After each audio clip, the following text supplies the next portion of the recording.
Bien, bonjour mes amis.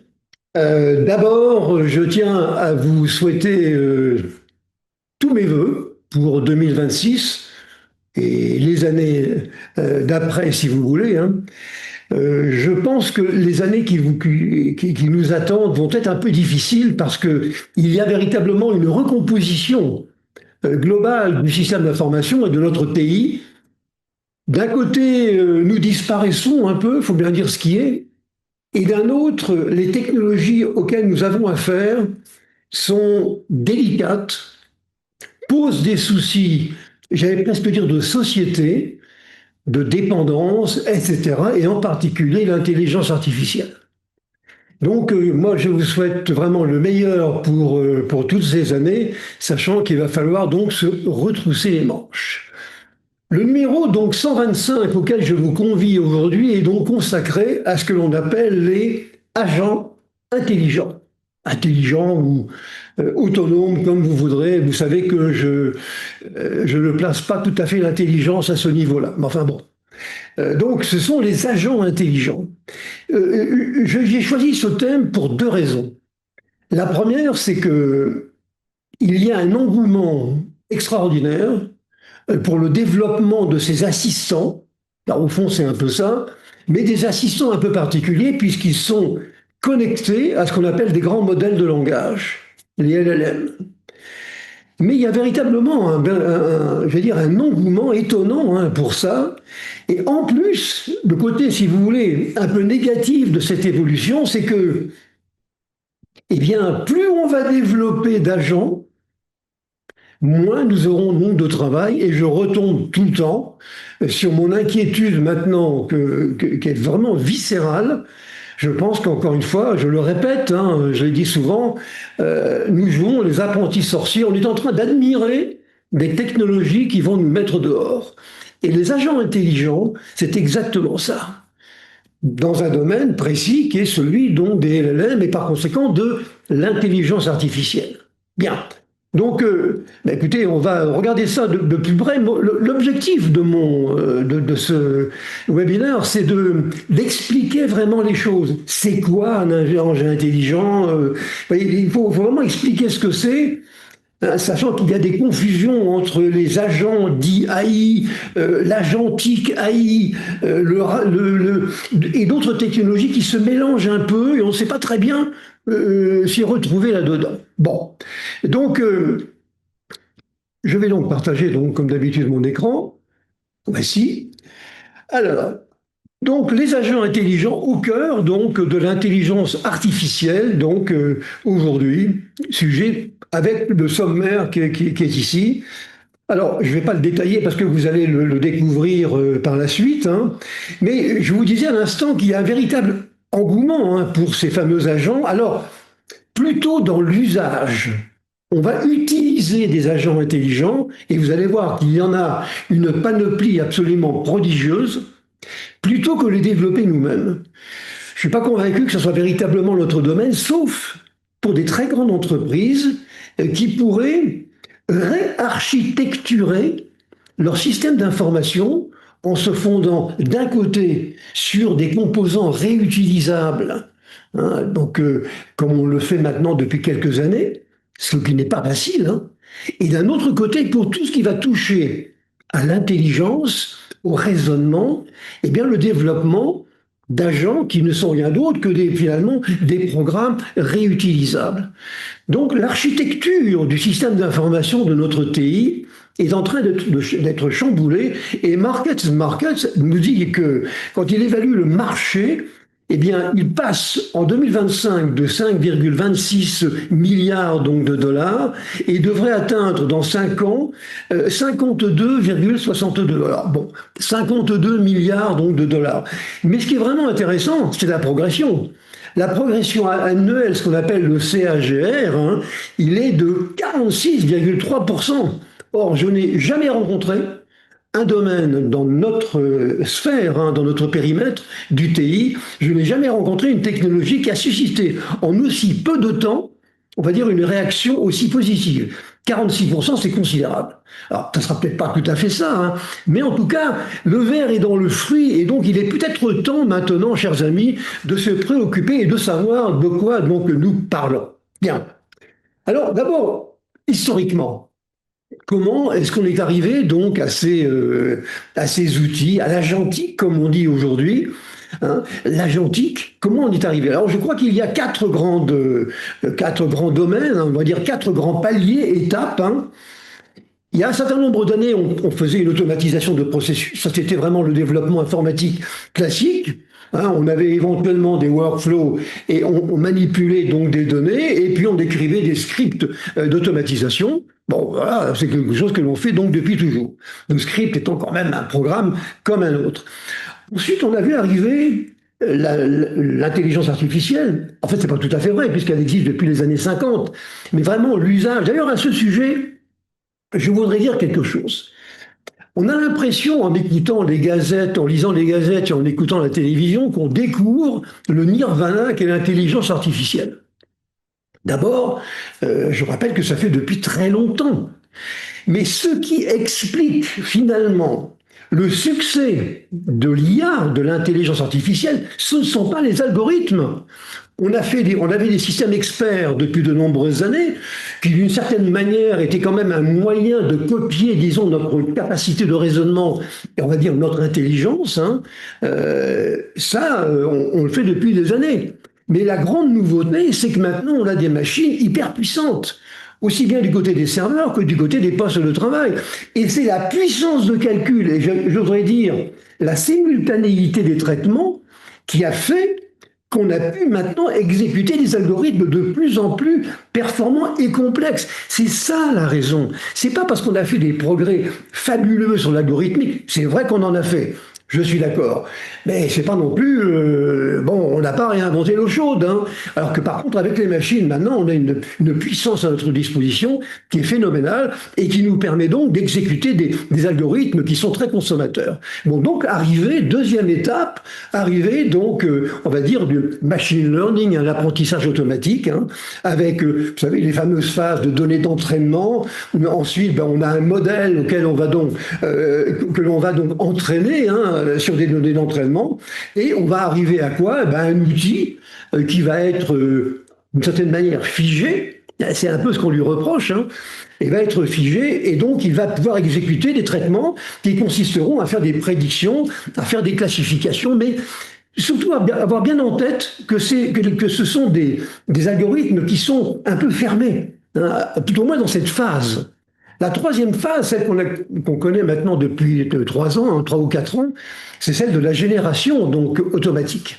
Là, on part d'un prompt, le prompt étant la manière de m'adresser donc à un algorithme, de lui demander d'exécuter quelque chose.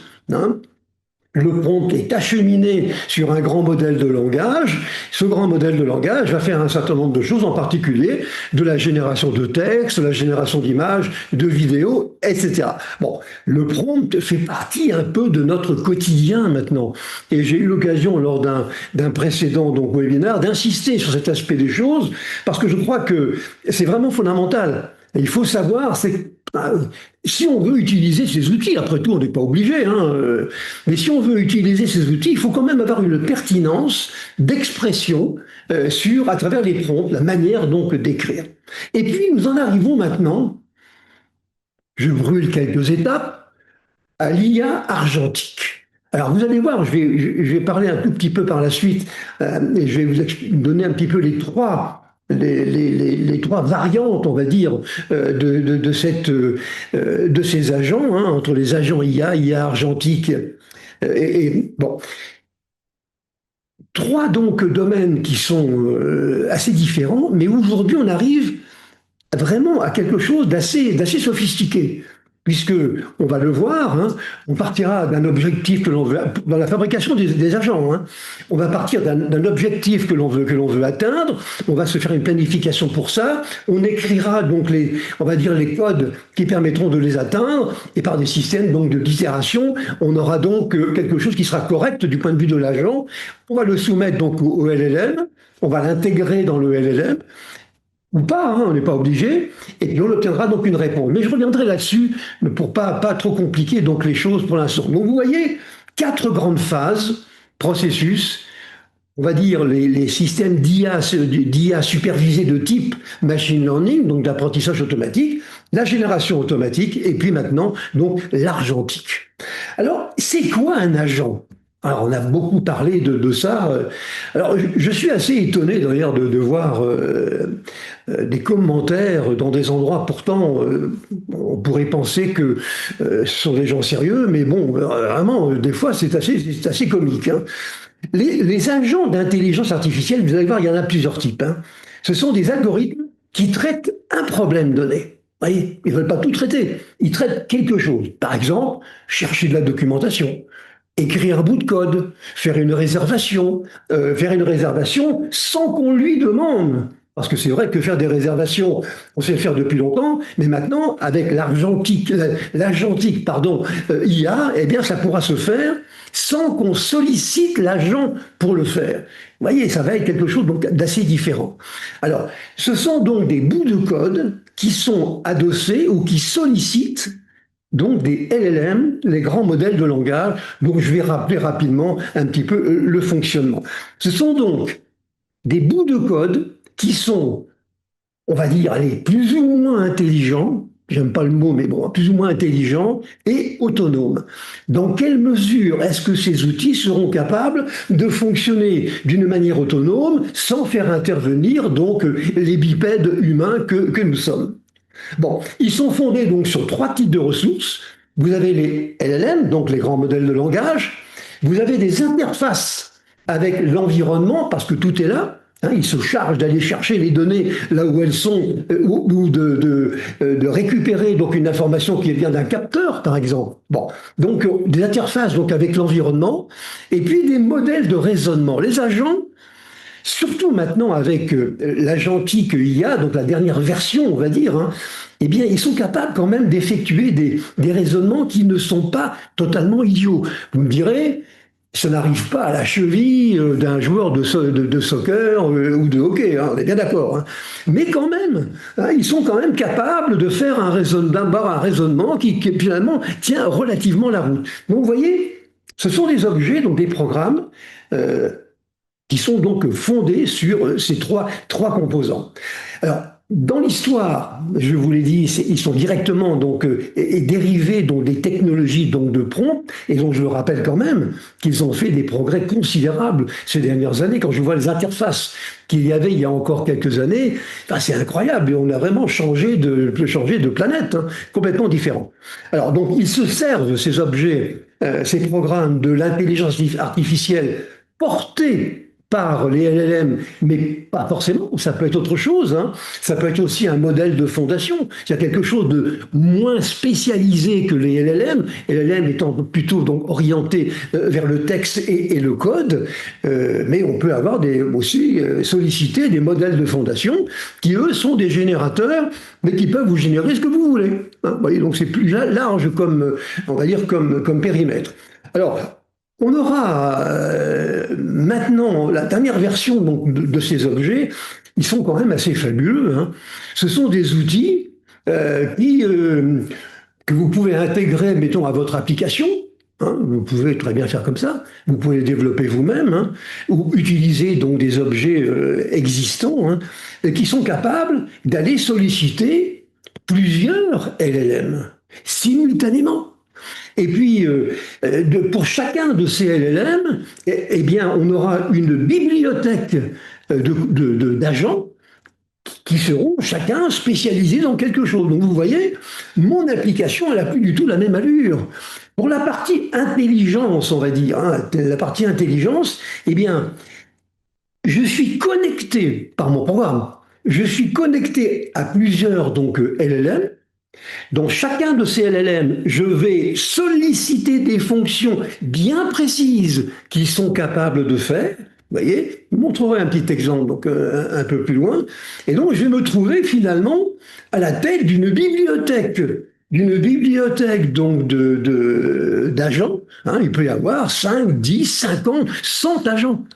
Ce qui, par parenthèse, vous voyez tout de suite quel est le problème que ça peut nous poser, nous qui sommes responsables et donc de TI, c'est gérer ça correctement parce que c'est d'abord, il n'y a pas qu'un seul fournisseur. Ils ne répondent pas nécessairement aux bons standards. Ils n'ont peut-être pas toujours été écrits correctement. Vous voyez, vous voyez, ils n'utilisent pas nécessairement les bons protocoles. Vous allez voir que sur les agents, il y a à peu près une douzaine, une quinzaine donc, de protocoles qui existent maintenant, dont le plus connu s'appelle MCP, hein, qui vont, on va dire, standardiser les liens entre les agents, la manière de les solliciter, la manière de se présenter, comment un agent se présente aux utilisateurs. Hein. Bon. Donc, on va avoir toute une série. Et donc, il y aura un problème de gestion qui va se poser. Ah, c'est la même difficulté que l'on a avec donc les composants réutilisables ou les API. C'est bien beau d'avoir 450 API, mais quand vous devez faire migrer votre système d'information avec 450 API, je peux vous dire que c'est pas facile. Hein. Et donc, il vaut mieux avoir d'ailleurs des outils qui ne font que ça, hein, pour aller détecter les anomalies, les incompatibilités, les incohérences, etc. On a la même chose ici. Hein. Tout à l'heure, j'ai pris donc le soin de bien décrire deux systèmes différents. On a des systèmes donc de programmes réutilisables, ça on connaît, avec toutes les difficultés que l'on a. Et puis à côté, vous avez maintenant pour l'intelligence, eh bien vous avez, et le raisonnement, et vous avez maintenant des bibliothèques donc d'agents que vous achetez ou que vous développez, mais qu'il faut gérer également. Hein, c'est pas, ça ne se fait pas n'importe comment. MCP, par exemple, le protocole qui est le plus utilisé aujourd'hui, il a trois grands composants dedans, dont un serveur MCP. Alors, si vous avez des migrations à effectuer, il faut toujours se poser la question de savoir si le serveur MCP il est capable de faire le saut qu'on lui demande. Vous savez, c'est le problème habituel que l'on a toujours dans nos systèmes d'information et dans nos TI. Voilà, et donc un changement assez profond finalement dans notre manière d'aborder donc les grandes applications. Alors, je viens de vous dire qu'on va utiliser donc les fonctions, il faut bien comprendre ça. On va utiliser donc les fonctions qui existent dans un LLM. Hein. Il y a un certain nombre de modules qui existent, on va pouvoir les utiliser. On va utiliser éventuellement leur capacité d'apprentissage. Si on veut les faire évoluer, ben on leur donnera de nouvelles données d'entraînement et ils vont donc faire un apprentissage dessus de manière à pouvoir apporter des réponses qui seront plus pertinentes, hein, avec des centaines de milliards de paramètres aujourd'hui. Mais ils peuvent s'étendre également là où ils sont incomplets. Les LLM, vous savez, on est très admiratif de ce qu'ils sont capables de faire, mais ils sont très incomplets. Ils n'effectuent, surtout les LLM, hein, eux qui sont orientés texte et code, ils sont très orientés vers quelque chose de précis. Et si vous voulez avoir quelque chose d'un peu plus complet, ben vous êtes bien gêné. Et là, vous devez aller chercher, donc, on va dire, des add-ons, donc des agents qui pourront augmenter donc les potentialités et les fonctionnalités donc de votre LLM. Bon, alors, ces LLM, hein, ou les agents, hein, directement le LLM ou bien l'agent lui-même, l'agent apportant cette fonctionnalité, ils ont des connecteurs. Ils sont branchés sur l'extérieur, sur des capteurs, sur des applications, sur d'autres agents, à condition d'être capable de gérer tout ça. Vous voyez, donc à des marchés spécifiques. Par exemple, on peut avoir des capteurs ou des agents qui vont s'intéresser au marché immobilier, au marché donc aux valeurs mobilières, les actions, l'industrie, etc. Et donc, ils écoutent et ils surveillent ce qui se passe, ce qu'on leur a demandé de surveiller. Ils ont donc des connecteurs. Et là encore, du point de vue gestion, j'appréhende un peu ce que ça pourrait être dans quelques années, hein, parce que je vous assure, ça ne va pas être d'une évidence biblique. Ensuite, ils ont des capacités de raisonnement, hein, ce que je vous ai dit. Et finalement, un agent, ben, c'est rien d'autre. Hein. C'est un programme qui est posé sur ce fameux triptyque LLM, connecteur, et donc raisonnement. C'est ces trois-là. Alors, vous voyez, donc je vous ai mis. Alors, les motivations maintenant des agents. Bah, comme je dis, motivation, c'est toujours un peu les mêmes, hein. À savoir, on cherche à automatiser les tâches répétitives parce qu'on est tellement fainéant qu'on n'est plus capable de les faire.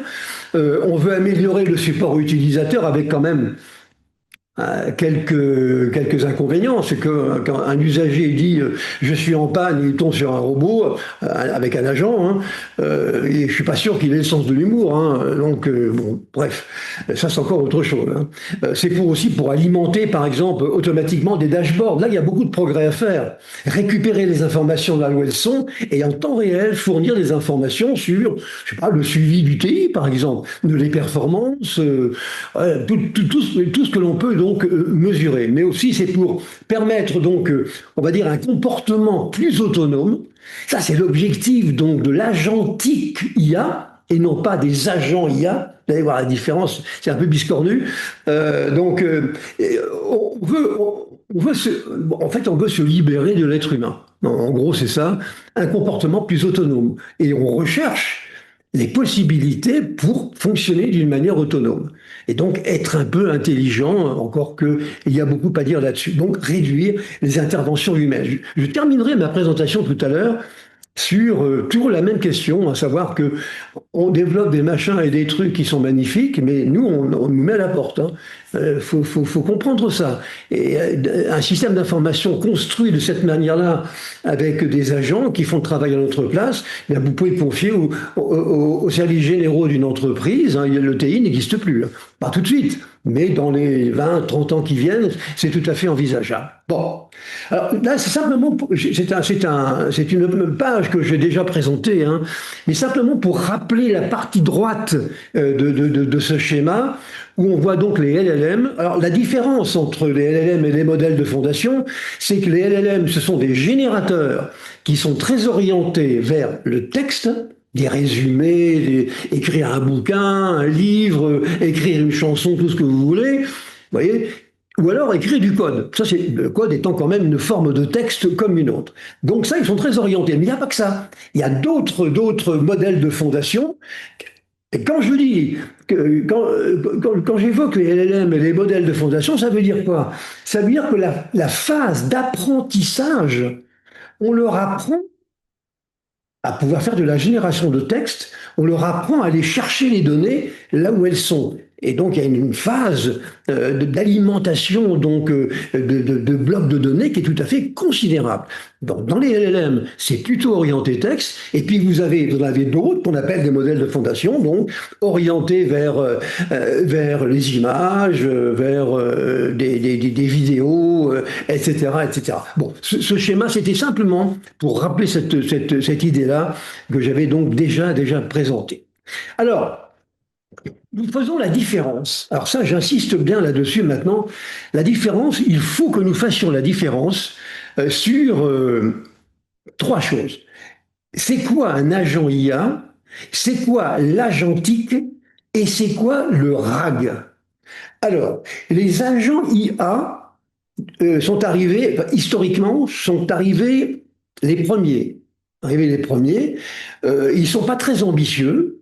Ce sont des programmes qui font quelque chose de bien précis. Et ils perçoivent leur environnement, comme je viens de l'indiquer à l'instant.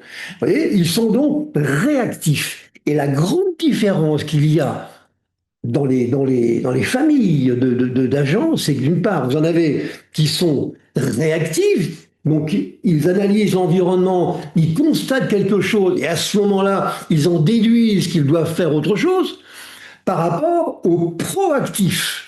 Le proactif, et ça, on est dans le domaine de l'agentique cette fois-ci, où là, les agents sont capables de dire j'analyse l'environnement, oh, mais attention, là, il va y avoir des problèmes de sécurité sur tel serveur parce que. Et donc, s'il y a des problèmes potentiels de sécurité, même si l'attaque ne s'est pas encore produite, hein, mais s'il y a une attaque, une possibilité, donc, on va dire potentielle donc, de l'attaque, eh bien, ils prennent les mesures avant que l'attaque se produise et sans nous demander notre avis. C'est pour ça qu'on dit qu'on est proactif, on anticipe, si vous voulez, sur les désagréments. Alors l'agentique AI, c'est vraiment ce que nous vivons maintenant. Hein, et c'est surtout à ça qu'il faut s'intéresser maintenant. Elles sont donc des agents qui sont capables de prendre des décisions, qui sont capables également, d'une manière autonome ou à peu près autonome, de définir leurs propres objectifs. Par exemple, tout à l'heure, je disais, il y a un certain nombre d'anomalies qui sont produites à un moment donné sur le marché. Hein. Ils regardent ce qui se passe dans le monde, ils en déduisent, ah oui, mais nous, on a des serveurs qui font ceci et cela. Peut-être que potentiellement, on pourrait avoir des problèmes. Donc, je prends une décision mais je peux également mesurer ce que j'ai fait. Hein, mesurer. Et donc, vous voyez, j'essaye de coller au mieux, sans embêter mon ami l'être humain, et je fais un petit peu le travail à sa place. Alors, on pourrait dire qu'ils sont très autonomes, et donc que ces outils sont on va dire, très performants, beaucoup plus performants que les agents IA, c'est vrai, sauf qu'on est quand même à des années-lumière hein, de ce que sont capables donc les êtres humains. Donc je pense que pour, on va dire, le bas de gamme des fonctions, effectivement, on pourrait avoir des outils d'agentique qui vont pouvoir nous submerger maintenant, mais je crois qu'on gardera quand même les rênes. Le cheval, c'est quand même nous qui allons le diriger. En tout cas, j'espère. Ils sont donc très autonomes et ils sont proactifs. Mais il ne faut pas oublier non plus une troisième forme, on va dire, de programme. On appelle ça les RAG, Retrieval. Donc c'est une technique qui consiste à quoi? Eh bien, ça consiste à constater l'état de fonctionnement d'un LLM, mettons pour générer des résumés, et puis on s'aperçoit ça ne convient pas. Ça ne me convient pas, et donc je pense qu'il faudrait lui donner d'autres informations. Donc c'est un programme qui va aller chercher d'autres données et qui va les soumettre à un LLM de manière à ce qu'il puisse relancer une phase d'apprentissage pour améliorer son comportement. Ça ne se fait pas indépendamment donc des êtres humains. Mais c'est encore, si vous voulez, c'est quand même un moyen d'améliorer le comportement et les capacités donc comportementales des LLM. Donc ça fait partie de la même famille. Mais j'insiste bien là-dessus, il faut bien faire la distinction entre les agents qui vont être réactifs, qui vont réagir par rapport à des agents qui vont être proactifs, qui eux vont réfléchir, vont anticiper et ils vont faire. Vous avez ici sur la partie droite de cet écran un remarquable panorama qui a été fait par un certain Satish Kumar Subramani, on n'a pas idée de s'appeler comme ça, mais qui est remarquable. Hein. Bon, on voit bien sur la partie gauche ce que font les LLM de manière standard. Au centre, sur la droite plutôt, les agents IA, hein, ce qu'ils font. Et au milieu, donc, ce que font les agents dits de l'agentique. Alors, vous remarquez, il y a des termes là.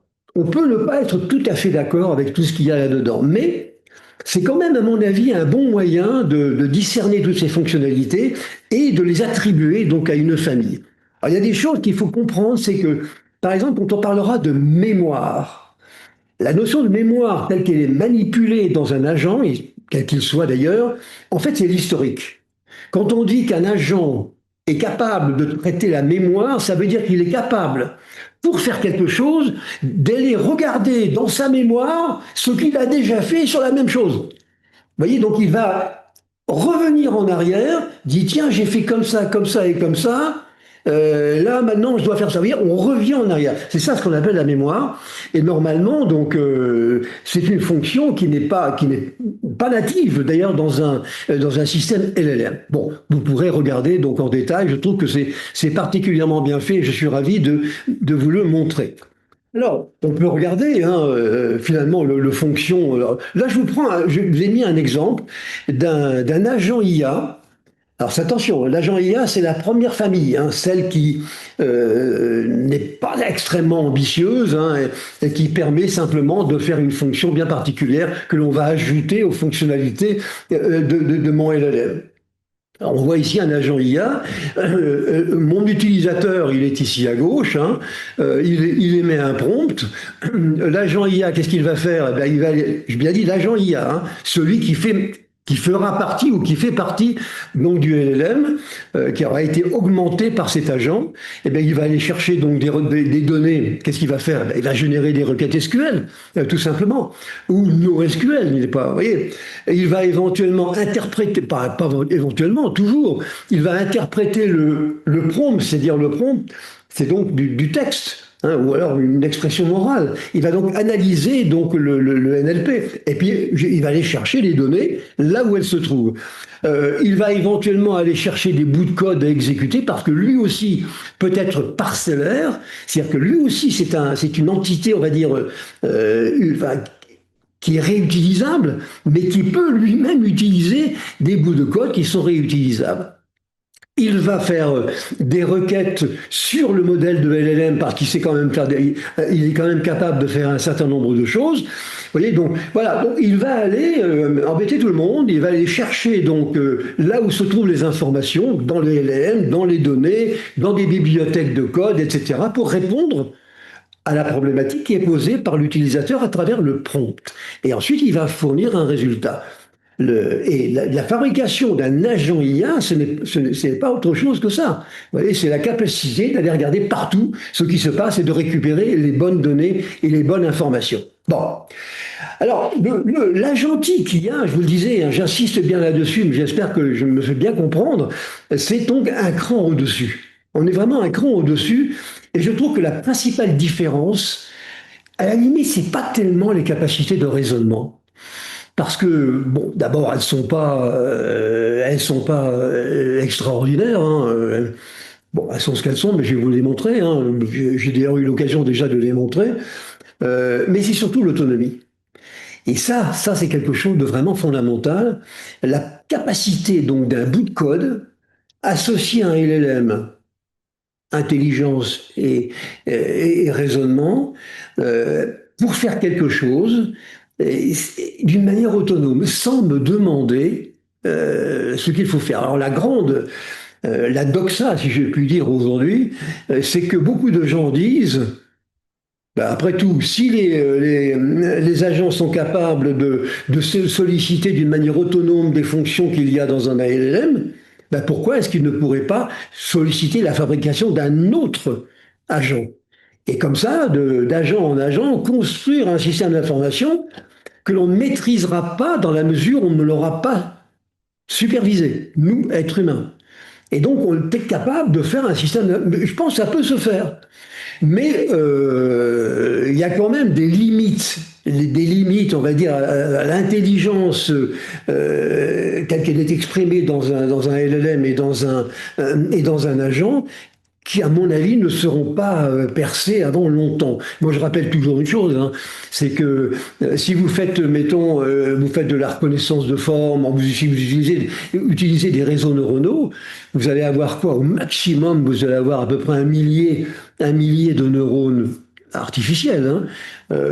C'est déjà beaucoup quand il faut les exécuter et les modéliser et exécuter par une machine, mais le cerveau humain, lui, c'est 100 milliards de neurones. Alors, c'est quand même pas la même chose. Hein. Donc, il y a quand même un décalage entre les deux qui, à mon sens, va encore exister pendant longtemps. Mais on peut prendre un exemple. Hein, je vous rappelle, l'agent, donc agentique, lui, il est autonome, il est capable de solliciter plusieurs agents différents, appartenant ou non un LLM. J'ai pris ici l'exemple d'un codeur, quelqu'un, enfin, vous voyez, quelqu'un, je disais quelqu'un. Alors moi aussi, je tombe dans le panneau. Non, c'est un agent qui va écrire du code. Ben, il va avoir 5 ou 6 agents ou 7 agents spécialisés sous la conduite d'un superviseur. Hein, l'agent que je vais écrire, bah, c'est le superviseur, le contrôleur, si vous voulez, et il va solliciter donc un certain nombre d'agents. Il aura par exemple le codeur. Le codeur, donc, quand je dis qu'il est optimisé, fine-tuning, ça veut dire quoi? C'est-à-dire qu'il a été optimisé spécifiquement pour écrire du code et pas pour écrire un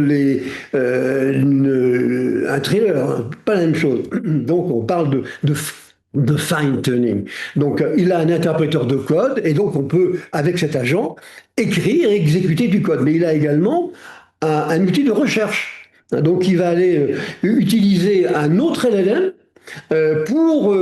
qui est connecté, lui, donc à des outils de recherche sur Internet, hein, Google et les autres, hein, pour trouver de la documentation, des librairies et donc des frameworks, des données, des bonnes pratiques donc, à utiliser dans le codage. Vous voyez?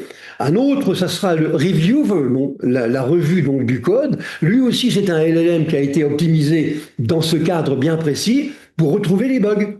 Et donc, je vais le solliciter, tiens, viens voir ici, là, j'ai écrit du code, mais est-ce qu'il y a des bugs ou pas? Et en même temps, pendant que tu y es, ben, tu te préoccuperas de la qualité du code que j'ai produit. Quelque chose qui, à mon sens, est fondamental. Vous avez le enhancer, donc qui intègre des améliorations, qui va gérer les dépendances. Ça, c'est un casse-tête épouvantable. Hein, gérer les dépendances entre les bibliothèques, les agents, vous tombez dans une architecture absolument effroyable quand il s'agit de la gérer. Vous voyez, ce n'est pas forcément le nirvana qu'on nous propose. Hein. Et c'est ce enhance, donc il va améliorer donc les performances. Et puis on pourra avoir également un feedback tester, hein, on appelle ça aussi un testeur qui va créer, doit exécuter, on va dire des plateformes de test, hein, des bibliothèques de test pour voir ce que ça donne. Ben, ça va fonctionner d'une manière quasiment autonome. Hein, je lui dirai simplement ce que je veux. Hein, je confierai donc, je vais écrire donc un superviseur ou je vais en utiliser un qui existe déjà, et lui fera son travail d'une manière indépendante et il me fournira donc du code derrière. Mais vous voyez, d'abord, ici, il y a plusieurs LLM, il y aura donc plusieurs agents spécialisés, certains fine-tunés, c'est-à-dire qu'ils ont vraiment été, ils ont fait un apprentissage dans un but bien déterminé, hein. Il y a plusieurs formes d'apprentissage donc dans les modèles d'intelligence artificielle, hein. Mais là, on est quand même sur un niveau quand même très supérieur. Les agents IA, c'est un agent qui fait quelque chose. Très bien. Là, on est sur une bibliothèque, plusieurs agents qui vont être sollicités d'une manière, avec un workflow par exemple. Hein. Et donc, ce sera quand même plus complexe avec une intelligence quand même un peu plus avancée. Alors, quelle est la structure? Alors maintenant, j'avance progressivement donc, de manière à aborder la manière donc, de programmer, de fabriquer donc, ces outils. L'architecture d'un agent, elle est toujours la même. Toujours la même. On l'a dit, elle est activée par un prompt ou par un événement et elle s'exécute dans un runtime qui peut être, par exemple, un container ou ça peut être, pourquoi pas, une machine donc virtuelle. Et il y a un outil d'orchestration qui s'appelle le contrôle, hein, le contrôle, avec donc un certain nombre d'outils qu'elle va donc pouvoir solliciter. Là, toujours, on a la même structure.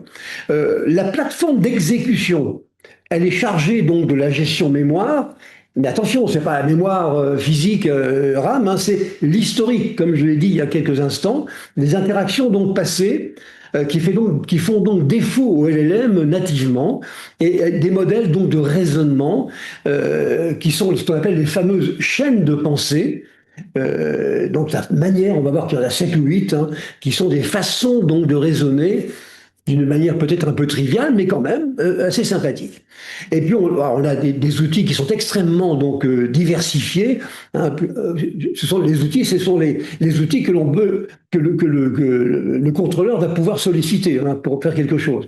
Alors vous avez, comme vous voyez ici, recherche de documents, vous avez le contrôle de la réglementation, par exemple, est-ce qu'on n'est pas en train de violer donc des interdits, la réaction du marché sur le travail que je suis en train de faire, l'accès aux API, etc. Donc, un agent, finalement, aura toujours donc à peu près la même structure.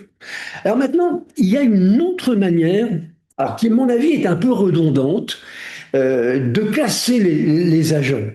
Alors, on a dit que moi j'aime bien la dichotomie entre la réaction et la proaction. Bon, on peut raisonner un petit peu différemment.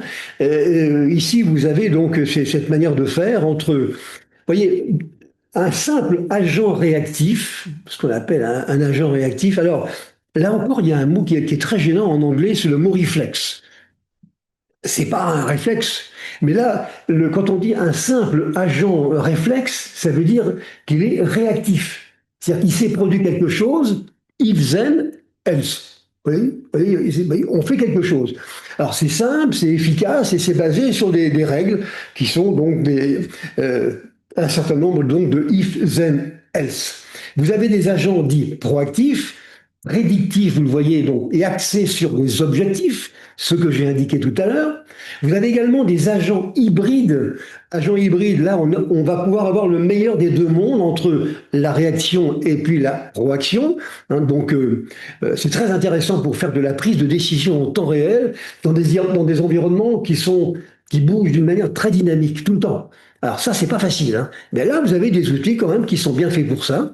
Vous avez ce qu'on appelle les agents utilitaires. Les agents utilitaires, donc, ce sont des optimiseurs qui sont orientés vers des objectifs. Euh, Par exemple, optimiser les approvisionnements, des processus de logistique industrielle, etc., etc. Vous voyez, ils ne se contentent pas de terminer des tâches qu'ils ont commandées, mais ils évaluent également les résultats. Il y a plusieurs solutions, prendre la meilleure et vont se focaliser dessus pour pouvoir ensuite l'optimiser et l'améliorer. Donc on appellera ça des agents donc utilitaires. On parlera aussi d'agents d'apprentissage. Là, ce sont des agents qui ont une vocation de s'améliorer en permanence, tout le temps. Donc, ils s'améliorent au fil du temps. Hein. Alors, c'est très adapté cette fois-ci à des domaines où les conditions changent et où le succès dépend de la résilience, donc finalement de l'adaptation. Donc, c'est une forme d'agent, hein, d'apprentissage. Et puis, on a également des agents collaboratifs, puis il y en a encore d'autres. Hein. Agents collaboratifs qui sont conçus pour communiquer et coordonner.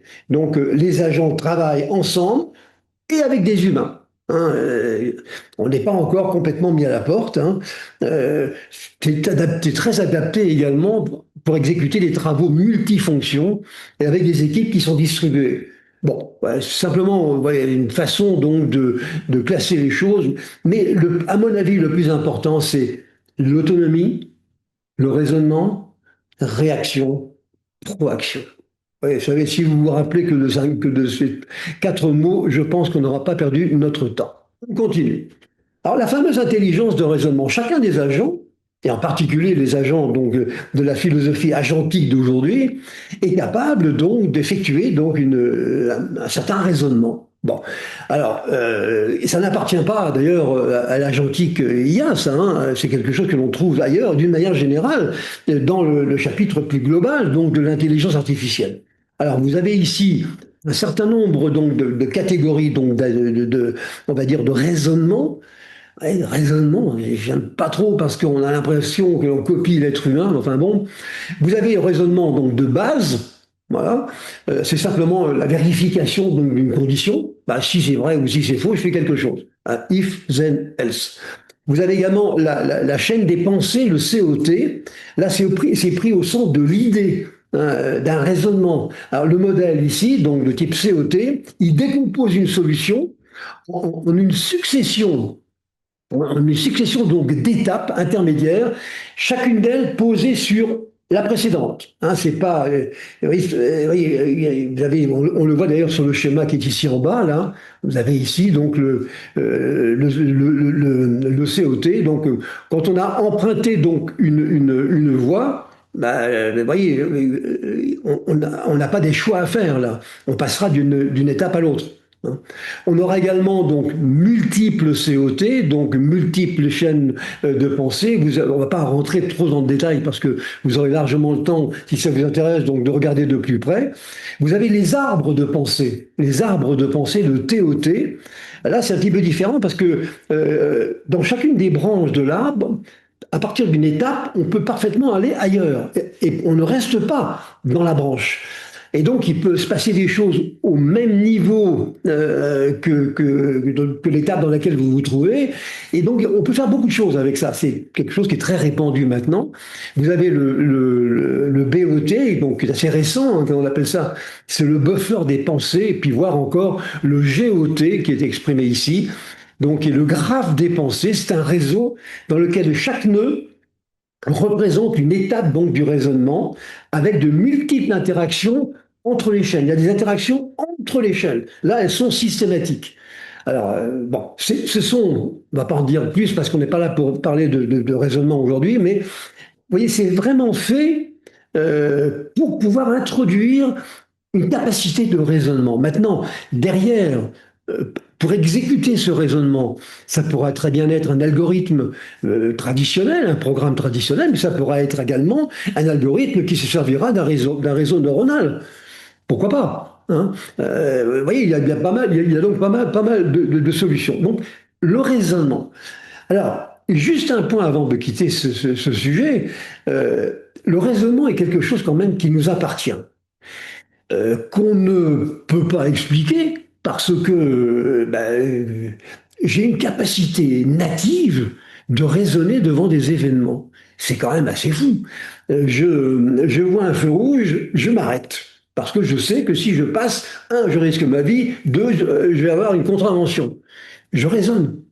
Vous voyez, j'achète un produit, je raisonne en me disant, mais attention, j'en ai déjà, ou il faudrait que j'en achète plus. Je raisonne. Ça, chers amis, dites-moi où ça se trouve. Cette capacité de raisonner. On est capable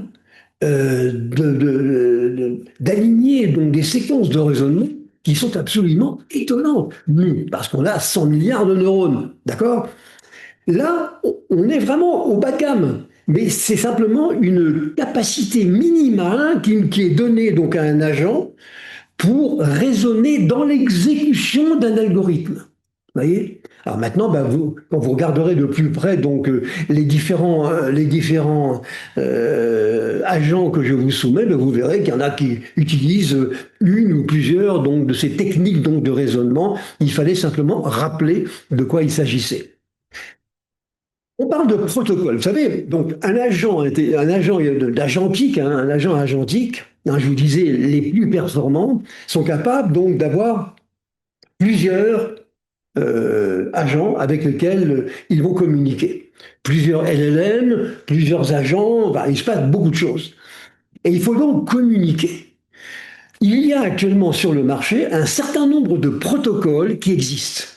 Alors, plus ou moins connu et implémenté, le plus important, c'est MCP, qui veut dire donc modèle contexte protocole, qui a été fait par Anthropic. Anthropic, c'est une entreprise qui a le vent en poupe actuellement, hein. Elle a sorti un certain nombre de produits qui sont tout à fait pertinents, et en particulier, elle est à l'origine de MCP, qui est aujourd'hui le protocole le plus utilisé. Je vous disais tout à l'heure qu'il nécessite d'avoir trois composants, dont un serveur MCP, un client MCP, et puis donc un host MCP qui va contenir toute la logique d'orchestration et de connexion donc au serveur MCP. Ça, si je puis me permettre donc une simple recommandation, eh bien, il faudra regarder ça d'un peu plus près parce que c'est important. Alors quelques exemples.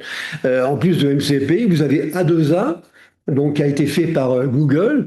Vous avez ACP, qui a été écrit par BI, mais maintenant en fait c'est IBM, hein. Vous avez ANP, donc qui est de l'open source, donc c'est un petit peu différent. Vous avez Elmos, qui a été créé par la fondation Linux de Eclipse, par Linux, la fondation Eclipse, qui a été donc reprise par IBM. Vous avez AGUI, donc qui lui traite les interactions entre l'utilisateur, l'être humain, ou un agent avec un autre agent. Vous avez également Agora. Alors je vous ai mis ici quelques explications sur ce que font donc ces protocoles, mais sachez qu'ils existent. Alors vous voyez, ça commence à devenir compliqué, hein. Si on doit développer quelque chose avec une multitude donc d'agents, fait par des éditeurs, écrits par des éditeurs différents, qui utilisent plus ou moins ces protocoles parce qu'il n'y en a pas deux identiques, hein. Ce ne sont pas des versions d'une même problématique. Il y a la communication interagent, il y a la communication avec les utilisateurs, il y a la présentation. Moi, je suis un agent, donc je veux dire ce que je fais. Voilà. Je veux présenter donc à la planète entière ce que je fais. Je dois créer un fichier de présentation. Je ne sais pas si vous vous rappelez, il y a quelques années, on a parlé des web services. Et à l'époque, le web service était basé sur la technologie XML. Eh bien, il y avait dedans un fichier qui s'appelait WSDL, qui est un fichier XML donc, et qui permettait donc de présenter, voilà ce que moi, web service, je suis capable de faire. Eh bien, vous avez exactement la même chose ici. Certains de ces protocoles permettent d'exposer les fonctionnalités que vous utilisez ou que vous implémentez et que vous programmez. Mais vous voyez, ça devient quand même compliqué, hein. Bon, ben, quelques protocoles donc qui existent aujourd'hui. Alors, j'ai pas résisté au plaisir donc de vous montrer une autre animation qui est celle-ci, donc une comparaison qui a été faite par un dénommé Atul Kumar, que je suis depuis longtemps et qui est vraiment très bon, qui compare quatre des principaux protocoles, donc MCP, ACP, A2A donc et ANP, avec développés par l'objectif, le périmètre, la complexité, voyez donc, etc. Donc un certain nombre donc d'informations qui sont indiquées ici, ça pourra donc vous être utile. J'ai ajouté quelque chose de particulier. Si on est dans un contexte un peu compliqué d'une grosse entreprise. Bah, j'ai eu souvent donc le problème de la gestion donc des composants réutilisables, que ce soit de l'HTML, du JavaScript, de tout ce que vous voudrez, la réutilisation. Là, ici, on a un petit peu le même problème. C'est-à-dire que généralement, dans une grande entreprise, j'ai une infrastructure de transport et qui effectue un certain nombre donc de travaux donc en parallèle. Hein, donc dans cette infrastructure, c'est ce qui est représenté ici donc dans ce schéma donc en vert au milieu. J'écris une application. Euh, Si j'implémente dans mon application euh, directement un composant, un agent, il n'est pas certain qu'il puisse respecter ou utiliser les API qui constituent donc mon infrastructure de système et de transport. Et donc, souvent, je dois faire de l'adaptation. Et alors là, je me retrouve devant des clones, des dérivés de composants, on n'en sortira pas. Et donc, ce que je suggère assez régulièrement, c'est de passer par un système d'enrobage. C'est-à-dire qu'on peut très bien avoir une application qui a besoin d'un certain nombre de protocoles, eh bien, elle en choisit un, elle l'enrobe avec les outils qui sont utilisés par l'infrastructure. C'est-à-dire qu'en fait, l'infrastructure ne voit pas ce qu'il y a à l'intérieur. Et à l'arrivée, hein, au niveau d'un serveur argentique qui va exécuter donc le protocole, ici le protocole C par exemple, eh bien je vais désenrober donc mon composant. Donc je fais de l'enrobage, du désenrobage, et ça me permet d'éviter les complications et on va dire les incompatibilités qu'il peut y avoir entre une infrastructure existante et puis donc ces bibliothèques, donc bibliothèques d'agents. Vous vous rendez bien compte que c'est monstrueux, hein, la difficulté dans laquelle on va être. Hein. C'est vraiment compliqué. Et donc, je ne suis pas certain que ça soit véritablement tellement notre tasse de thé que de se lancer là-dedans. Bon, c'est notre suggestion, ma suggestion. Je pense que c'est la meilleure manière de fonctionner, avec quand même un inconvénient. L'inconvénient, c'est qu'à partir du moment où vous enrobez quelque chose et que vous désenrobez, vous perdez, en termes de performance, ça peut être beaucoup moins bon. Il y a beaucoup de choses. On le fait couramment, hein, on le fait couramment. Donc. Bon. Alors, ça, c'est donc les quelques protocoles donc, de notre ami donc, Atul Kumar. Alors, maintenant, alors ça, c'était les protocoles. Maintenant, les frameworks. Alors, les frameworks, vous allez voir, il y en a tout un paquet. Hein. J'ai bien aimé cette manière de présenter donc toutes les fonctionnalités que vous pouvez trouver dans une API, un framework. Je rappelle que l'API, ce sont les composants, et le framework, c'est la manière de mettre en œuvre. C'est l'architecture de mise en œuvre. Enfin, les deux sont extrêmement liés. Et là, j'aime bien cette façon de voir avec 7 niveaux. Le niveau, alors c'est pas les niveaux OSI, hein, c'est pas physique, réseau, c'est pas ça. Là, vous avez le niveau 1, identité et sécurité, avec tout ce qui concerne l'authentification donc des agents, la gestion des identités. Vous voyez par exemple comme solution pour authentifier des agents, ça peut être OAuth 2, qui est une technique d'authentification qui a le vent en poupe en ce moment, mais ça peut être aussi du JSON, hein, donc des fichiers JavaScript qui s'appellent donc JWT, qu'on remet d'ailleurs beaucoup en cause actuellement. Ce modèle-là a un gros avantage, c'est qu'il montre tout ce que permettra donc de faire un agent dans différents contextes, hein, agent IA ou agentique, et puis quelques exemples à côté. C'est une manière, à mon avis, de discriminer, on va dire, toutes ces fonctionnalités. Bon, c'est la référence donc au modèle OSI. Alors, quand vous regardez donc les frameworks sur le marché, il y en a un paquet monumental, hein. Alors déjà, pour arriver à faire le tri et savoir quel est celui qu'on va utiliser, bon. Moi, j'ai repris finalement une description qui est assez courante dans ce métier que l'on voit à Patam, hein, donc Aruna Patam, dans le domaine uniquement pour l'agentique IA, donc les agents les plus pertinents et les plus ambitieux, hein, ceux dont je parle depuis tout à l'heure. Et vous avez ici 8 familles d'agents. Vous avez famille agent, interaction, agent en mode à distance, hein, de type AAS, agent ouvert, les frameworks, les modèles AI, la mémoire, c'est-à-dire l'historique, et puis les applications. Et puis pour chacun de ces, on va dire, de ces grands domaines, eh bien, vous avez les frameworks. Vous avez, pour l'agent, vous avez des frameworks basés sur les rôles. Vous avez des agents qui traitent le comportement donc des agents. Vous en avez d'autres qui font de la planification et d'autres qui font de l'apprentissage.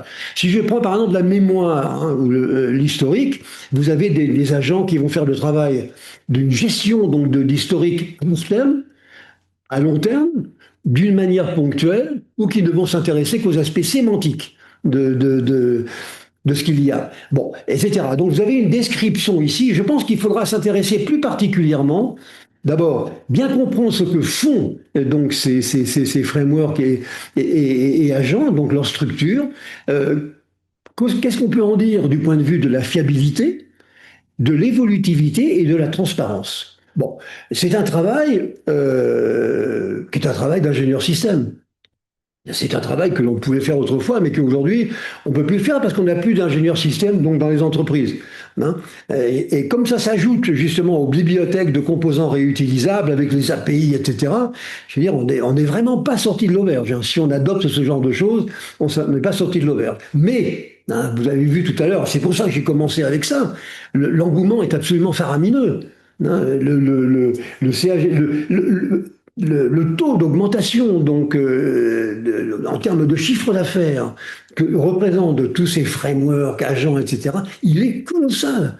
Donc à un moment donné, vous allez vous retrouver en face, si vous ne le développez pas vous-même, vous allez vous retrouver en face d'un fournisseur qui va vous dire, moi j'ai développé une application, voilà, c'est super génial, on l'utilise déjà agent de type agentique AI. Bon. Mais il faut avoir quand même en arrière-plan dans la tête l'idée que tout ne sera pas aussi simple que cet interlocuteur voudra bien vous le dire. Donc, une répartition des frameworks, donc, que le API et framework donc, d'agents. Je vous ai mis ici les meilleurs fabricants d'agents. Alors, vous avez des agents qui utilisent des fonctions, puis vous en avez d'autres qui permettent donc de fabriquer des agents. Alors, je vous ai mis ici à gauche, et sur la partie droite, vous en avez une centaine. Alors là, on ne peut pas tous les regarder, bien entendu, hein. Il y en a vraiment énormément, hein.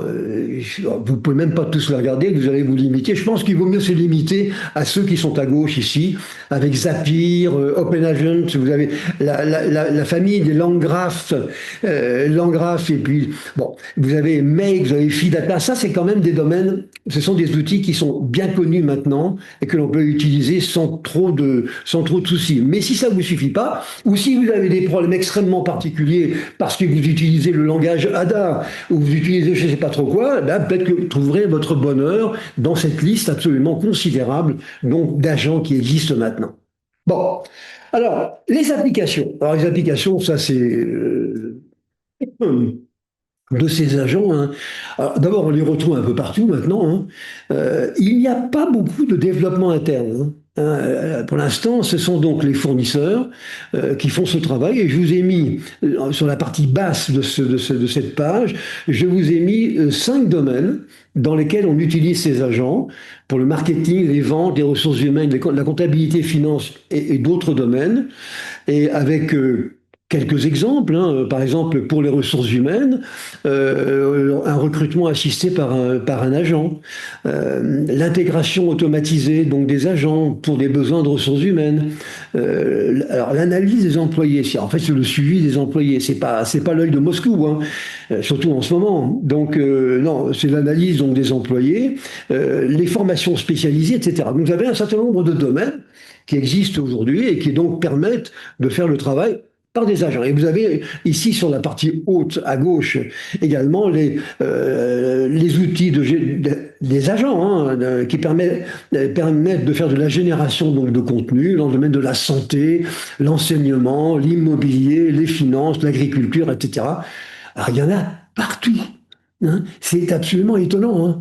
Et c'est arrivé dans l'espace de 2 ans. Alors qu'est-ce qui va se passer dans 3 ans? Et comme moi je suis inquiet parce que comme on perd un peu de nos compétences, dans la mesure où maintenant on fait faire par d'autres, je me vois mal dans le cadre d'une grosse entreprise. Hein. Les petites ne s'en serviront pratiquement pas, développeront pas d'agents particuliers. Par contre, elles pourront en utiliser des outils existants, mais d'une manière, on va dire, transparente. Ouais, c'est un petit peu différent. Donc, ça risque quand même d'être un pataquès assez monumental. Hein. Mais bon, beaucoup d'applications donc, que l'on va pouvoir donc, aborder.